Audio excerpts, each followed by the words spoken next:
All right, last week, and if I'm completely honest, as fun as it's been, I'm excited to wrap this thing up. It's been a long 5 weeks, especially after just coming off Wodapalooza qualifiers and all the stress of that. And so, but it's been a good open.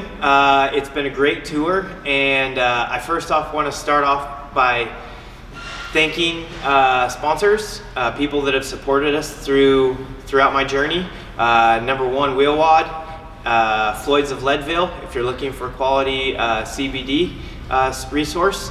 Bear Complex, they've been a huge help using their equipment for different adaptive workouts, whether it be the knee pads for getting out of chair, grips. Their new tape has worked awesome, and so I suggest you highly check that out. Junk Brands, obviously, always not only keeping me looking stylish, but keeping the sweat out of my eyes with their really comfortable headbands. And yeah, so I just want to thank them. If you're looking for any of these products, be sure to check our links out down below. And yeah, so wrapping it up with 20.5. And even though this workout does have one of my greatest weaknesses in it, wall balls, I am a T-Rex, so especially from a seated position, wall balls are a challenge for me.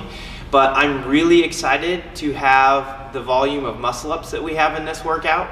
So you know the able body, it's 40 muscle ups, 80 calorie row, 120 wall balls. Ours isn't too far off. Ours is 20 muscle ups. Part of that is because we have to do a strict muscle up. And so that creates a greater challenge in trying to string them together. Also, we're doing 60 calorie row, obviously with no legs. So, and then 120 wall balls. No relief on the reps for that one. So that's gonna be a challenge.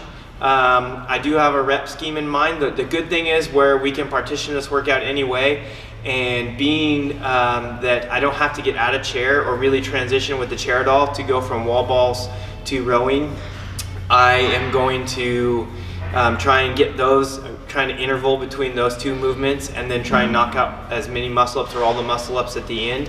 I know for a lot of people that probably wouldn't be a good strategy, but my muscle ups have gotten really solid, and so just with my trying to cut down transition time, because that's a huge deal for an adaptive athlete, having to get in and out of the wheelchair and buckle and unbuckle. If I can eliminate a lot of that time by saving the muscle ups till the end, I think that'll save me more than trying to fit that in and break those into in with the other two movements. So that's what we're gonna shoot for. We'll see if it works or not.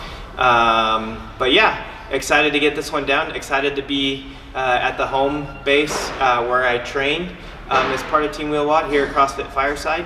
And yeah, we'll have a good time. Well, also, you're gonna have some footage from another adaptive athlete that I've been doing some coaching with. She's been doing CrossFit, I believe, for a couple years. She'll probably let you know. But yeah, it's been exciting working with Mackenzie and seeing her progress. This is her first open, so I've kind of been giving her a little bit of help as it goes through it. And a lot of it's just learning the movements and really trying them for the first time in this type of competitive atmosphere has, been a challenge for her, but I'm really proud of her for stepping up and taking on the challenge and just being willing to grow.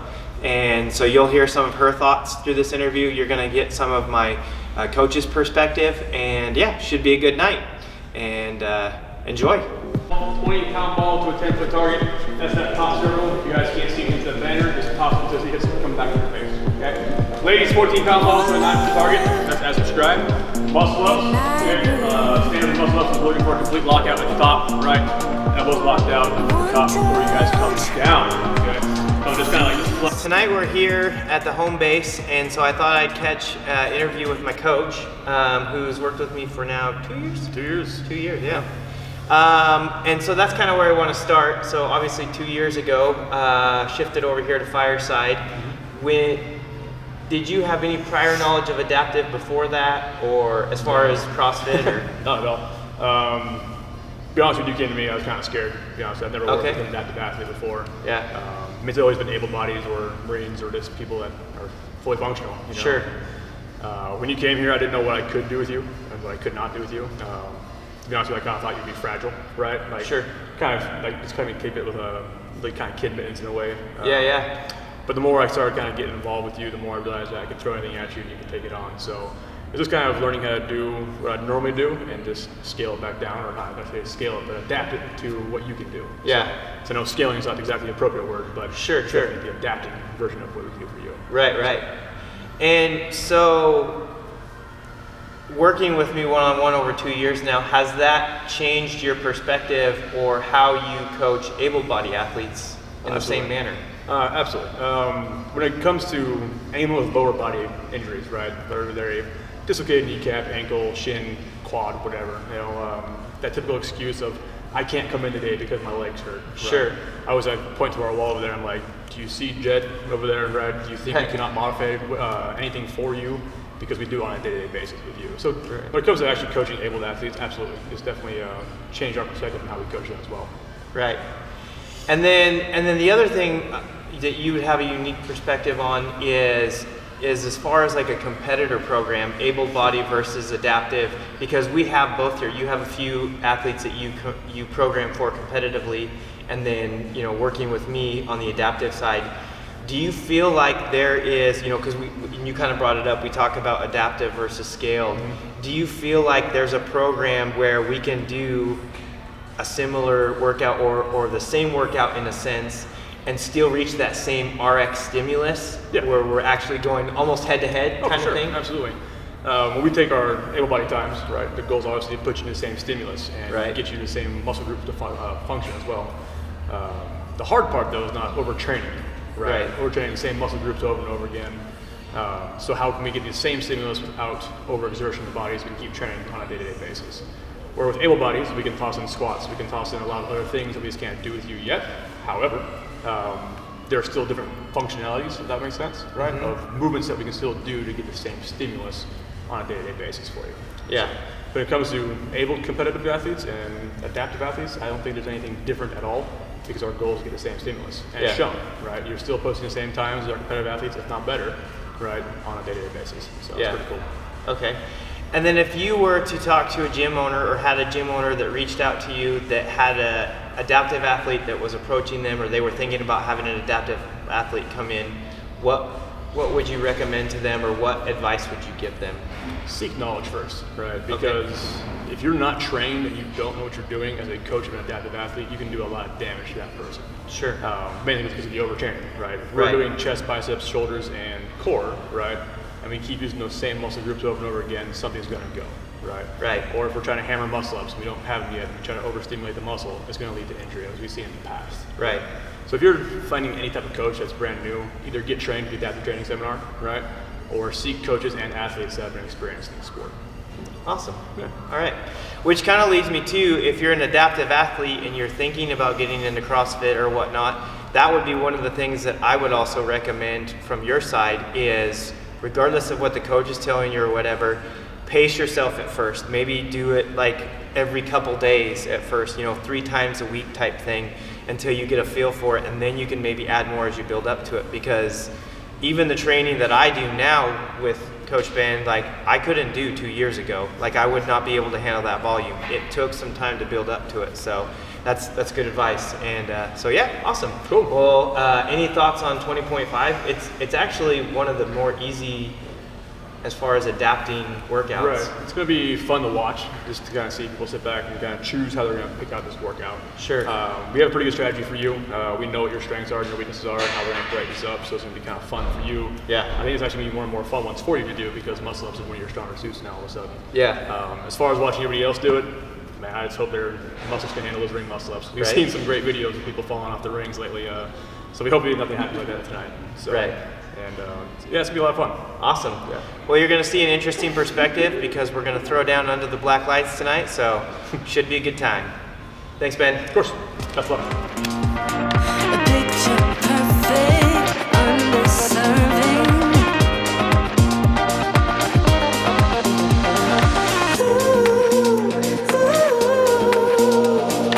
Everything will probably go.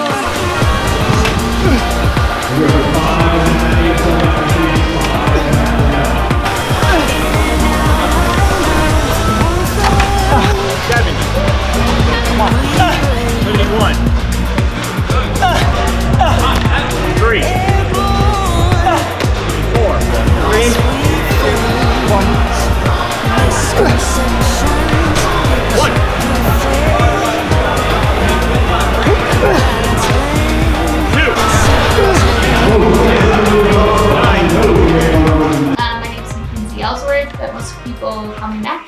And I've been doing CrossFit since this summer. I guess it's been a year and a half.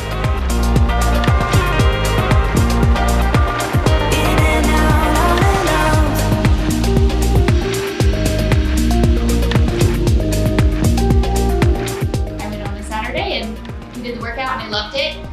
It pushed me harder than anything, even wheelchair tennis, and they just loved the people there. They were super nice and just accepted me and like anybody else. So I did that one workout, and then the coaches that I connected with had me come back during their closed time to just come work on some different movements. And ever since I've been going to classes. And then Challenge Athletes Foundation gave me a training grant last spring to do more one-on-one sessions. So I've been doing personal training sessions twice a week since May, and I've fallen in love with it.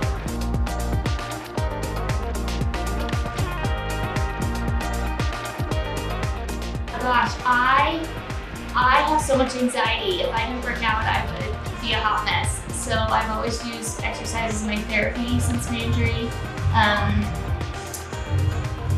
After I was injured, I met lots of Paralympic athletes, and I kind of did a lot of trial and error with a lot of different sports because I didn't want to do the sports I did before I was injured. I was really into basketball and rodeo, and it just wasn't the same for me. So I just went on a big experiment with skiing and biking and all these things, and I fell in love with tennis for a while. And then when I moved up to Twin Falls from Boise, I found CrossFit, and I think for me it's changed my life because I've just met my healthy tribe. Like CrossFit people care about their health, but they're also like really fun and balanced about it, I think. And it's not just a workout, it's social, it's a community, and I think it's fun to go to the gym and have people tell you good job during the workout. It's not like we're all competing against each other, it's just against ourselves. So.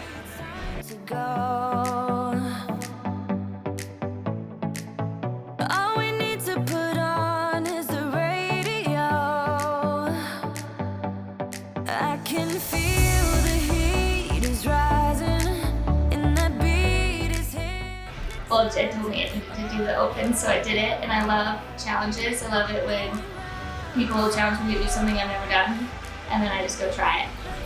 I'm addicted.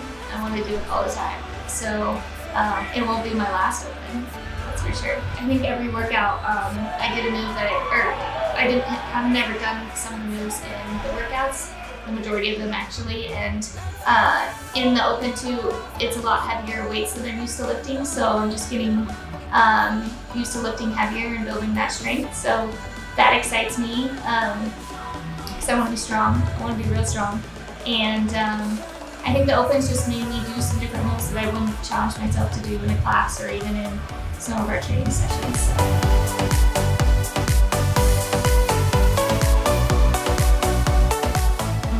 I think it just shows there's no excuses to be active and healthy. No matter who you are, what disability or non-disability you have, there's really no excuse to not care about your body and to not push it. I think that's the thing I've learned the most since my injury is our bodies are so powerful and can overcome so many things, and we should treat them well and like we love them because they do so much for us. For people who are injured, you're constantly told you can't do things, and I had doctors tell me I'd never ride a horse again, and I went and rode a horse again like 3 months later. And I think CrossFit is just gonna continue to like show people what adaptive athletes can do in a very unique way that's motivating, and hopefully it'll inspire others to just try new things, even able-bodied people. Hopefully by seeing an adaptive athlete, they'll push themselves harder and vice versa. And that is a wrap. It's done. Super pumped as far as this last workout goes. I don't know what I did, but my wall balls were better than they've ever been. My strategy worked out great, which is a first. I actually planned it the right way and it worked out well. But yeah, broke up, did all the wall balls, all the rowing, and then went into the muscle ups. The muscle ups got hard, but I just was patient, took my time, was able to get through those, and so ultimately I'm really pleased with this one. Super pumped on my muscle ups. Those have been one of my greatest weaknesses in the past that have become one of my strengths now, and so super excited that we had a high volume of muscle ups to get through and just to be able to prove to myself that I can do that now. And like I said, my wall balls, who probably today is my greatest weakness, was really well. Only got one no rep and was really solid on them, so I'm really happy with that. Pumped on the, hopefully this was helpful to everybody who tuned in and watched it. Hopefully you got some insight on adaptive, and maybe if your gym's considered taking on adaptive, or if you're an adaptive athlete that's considered getting into CrossFit, like hopefully this has helped you, given you some insight, like I said, and you'll take that leap. For all you athletes that are doing CrossFit but have been apprehensive about signing up for the Open, just do it. Whatever level you're at, like I've said before, the Open is the best way to measure yourself. It's the best way to have random movements in certain collectives thrown at you, and you really find out where your weaknesses are and what you need to attack. And for all of us, regardless of where you start, you have to start somewhere. So I encourage you all to sign up for the Open next year and get involved. If you're looking for adaptive programming specific to a segment of whether it's seated, standing lower impairment, standing upper impairment, neuro, get on to WheelWOD.com. There's daily program. If you're looking for competitive programming, there is competitive programming to sign up for with WheelWOD that they will provide for you. Awesome programming. It's part of what I do. And then WheelWOD also has affiliate programming as well if you're looking for an affiliate program source. So check them out. If you're an able-bodied athlete that's injured in some way and have a temporary impairment and you just need programming while you work through your injury in a certain way, then check out WheelWOD.com. There's daily workouts for whatever that temporary, broken leg, sprained wrist, whatever it is, there is a workout segment for you that will give you daily programming that will allow you to continue to train through that injury. So no excuses, check that out. Once again, I want to thank those that support me, WheelWOD, Floyd's of Leadville, CBD, Bear Complex, sports tape, grips, knee pads, knee sleeves, everything that I use with them, and Jump Brands headbands. So thanks to all of them. And if you're looking to support the adaptive movement or get behind a competitor, feel free to reach out to me as well. And like I said in the last one, I'm going to continue doing training vlogs. We're headed down to the Fallout competition in Long Beach this weekend, and so look out for a vlog coming from that competition, and we're going to interview some people down there and then kind of show you what we do down there as part of that fitness festival in that competition. And then like I said, we're going to be starting a regular weekly training vlog as well. So if there's something specifically you want to see, movements, if you have questions, please feel free to DM me and let me know, and I'll be happy to provide some content on that so you have some insight or a resource to go off of. Thanks for supporting me. Don't forget to hit that like button and feel free to subscribe for future content. And see you in the Open next year.